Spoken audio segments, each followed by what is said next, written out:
Assalomu alaykum. STS jamoasi.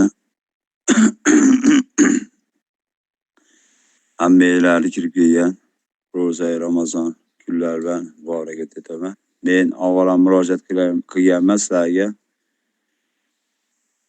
Nazirjon Mansurov bo'laman. Chunki men Petropavlovsk Kamchatka krayida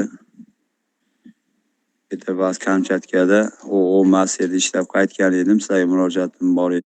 Sizlardan men ishinglarda nimalarni bilib chiqdim. Holatlarni demak sizlarda ham emas, ularda ham emas ekan. Men ulardan qolgan haqqimni Allohdan olib olaman. Allohga soldim. Boshlariga bir o'zi bergan musibat soladi Xudoyim. Shular bir reklama qilib qo'yishga so'rasdim. Hech qaysi bir qora qiyinchilikka duch kelmas, shu filmga borib ol. Ishinglarga rivoj, o'zinglarga tansiqlik, fayz barakot tilayman. Nazirjon Mansurov men. Salomat bo'lasizlar.